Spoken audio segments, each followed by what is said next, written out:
This is Philip and my co host Neil. Hello.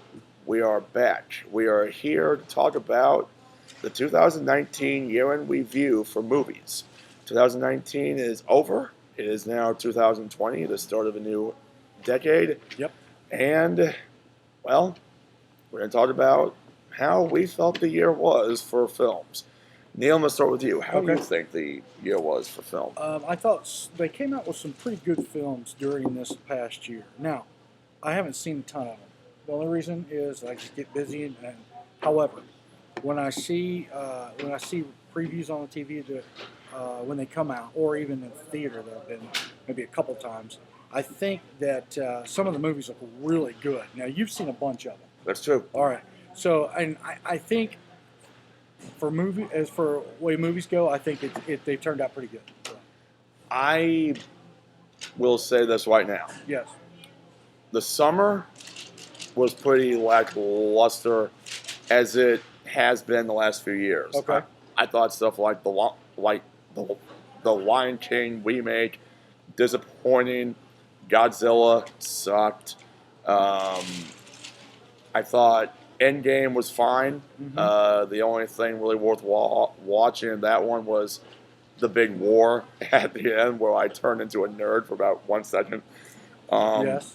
But it didn't pick up until Oscar season. Gotcha. That's when it started Yeah. kicking ass, Well, as it usually does. We've talked though for the past couple of summers, the movies haven't been that good in the summertime. But we'll wait to see this summer. What are some things going to come out this summer? Do you think? Well, I gotta go with the big gun, man. I'm gonna go with Tenet, directed by Christopher Nolan. Yeah. He's back, and I'm looking forward to that. But let's stick to 2019. Gotcha. 2019. Let's start with the big news: the MCU Phase 4. I hate to say it, Neil, I'm not impressed with Phase 4. I don't look forward to a single film. I know they're doing Black Widow, a Yep. film about her, finally. I think it's a few years too late. I think they should have struck while the iron was hot Mhm. and not wait till now. After, Neil, close your ears. 'Cause Yes. I'm about to spoil. Oh. No, close your ears. Okay. She's dead. They killed her. They It's killed her. over. In Endgame, they killed her. Yeah. So, kind of pointless now. So, well, I wonder why they wrote it in like that, and to kill her off. Well, it's supposed to take place in between Civil War and Infinity War, but still, I just had that don't care. Gotcha. I don't care for a single TV show that comes on the Disney Plus. I still haven't bought it. I'll stick with Netflix because I'm Gotcha. good. And Netflix. Thank you, Netflix. Yeah. Dolomite is my name.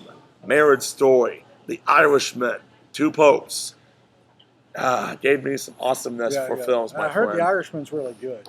3 hours and 40 minutes. Wow. Wait, no. 3 hours and 30 minutes. I wasn't Wow. bored the whole time. Wow. Starring De Niro, Yes. Pacino, and coming back, Joe Pesci. So, And I very heard he's pleased about really that. good. I heard he was really good. All three of them were great. Now, Dolomite is my name. It's got Eddie Murphy. Eddie Murphy, Yeah, man, he's so, back. So is that a comedy, or is it a? Oh yes. Okay, all right, Oh yes, it was so good. I have not seen. You have to it. watch it. You have Netflix. You got I to have watch that Netflix. thing, man. I need to watch it. Screw Disney Plus. I'm sticking with Netflix. And you know what? Honestly, Disney Plus, there's a few things on it, but it's not worth it. I don't think. I got most of their stuff on DVD. I don't Right, need right. to buy something. Exactly. What about the Mandalorian? You know, I don't care. I started watching it, and I'm over it now. So Yeah. yeah. Hey, I am a Star Wars fan, but I'm not that Yeah. big of a fan to the point where I go, I have to watch everything. Yeah. No, not really. So in 2019, what do you think the best movie with the female lead character was?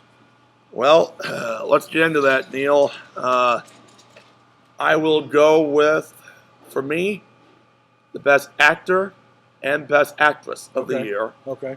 Performance of the year. I'm going to give it to both Adam Driver and Scarlett Johansson for Okay. Marriage Story. Interesting. I thought Driver should have won the Oscar. He didn't, but we will get to that. Yes. But that was probably the best I've ever seen him because both the performances felt so real Yes. that I felt like I was eavesdropping on, Yeah. on something I shouldn't have. But I've seen clips of that movie, and Adam Driver is really good. he is. It made me, at first I thought, oh, I'm just going to think of Star Wars.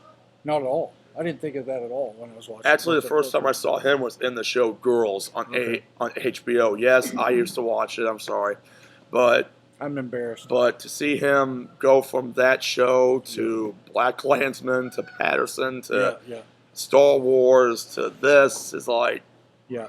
hey, he really is one of the best right now. What is he coming out in now? Do you know? I don't know for sure what he has coming out, but I know this. I will definitely be seeing it if Yeah. as far as Yeah. the best company of the year, as far as movie companies go, I'm gonna give that to A24. I'm giving it to A24, The Lighthouse, and a film no one saw, Uncut Gems. Well, some people saw it, but not a lot of people because it didn't make a lot of money. To all the people out there who say we don't get anything new from Hollywood anymore, we want something new with all the new stuff. We get new stuff. Yeah. Problem is, those movies don't make $1 billion. That's a good point. Why? Because you all go and see Frozen 2 Yes. and Joker and Maleficent and Star Wars. The day a film like Knives Out makes $1 billion, that's the day I will have hope in people to go see movies. Gotcha. So there you go. But 2019, Neil, Yes. there's a lot of stuff for you to catch up on, man. There's a lot of stuff I need. Ford versus Ferrari, Yes. The Irishman, Uncut Gems. As far as my favorite film of the year, Jojo Rabbit. Interesting. Jojo Rabbit. That was my favorite. Very interesting. That movie, I loved it because that movie had a lot of balls to do what it did. And for it to do what it did, show what it showed, and to tell the story as well as they told it, it was brilliant. And I absolutely loved it. Good. Props to Taika Waititi. He is one of the best right now. If you haven't seen a film like What We Do in the Shadows, see it. Hunt for the Wilder People, Thor Ragnarok, and now this. Gotcha. He's awesome. And I've heard of every one of those. So, Dude, yeah. you need to, during the summer, you need to rent a lot of stuff. I need to watch movies. That's the problem. You need to just binge. When you get old like me, that's what happens. Tell your run out of wife, time. Yeah. sweetheart, I need to binge a lot of films. You're welcome to join. Yeah. But that's what I'm doing, and 'cause I don't have any work to do. I'm just trying to speak for you. I appreciate that. Thank you very much. Yeah, Neil's wife, let him watch some movies, That's man. the problem. Yeah, please release him from his shackles. Let's see here. Recently, I've watched a few on Netflix. A couple of foreign films. I don't even remember the names of them, but some have been okay. Some have been not so okay. I haven't seen that many foreign films, but the best two I saw was a Separation and Blue is the Warmest Color. And to all the men out there that may have seen that film, you know what I'm talking about. But sorry.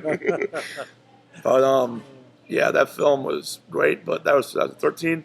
2019 is over. 2019 and is over. It's the start of a new decade, man. That's right. And maybe this year I can get caught up with all the 19 and get caught up on hopefully, the 20. man. 2019 had a really rough start, but the last few months saved it from sucking completely. And now we just got done with it in 1 year. Now we move on to the previous 10.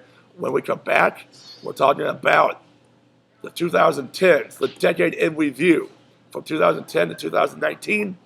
I am Philip. This is Neil. And we'll do not forget to subscribe and show this show off. See you soon.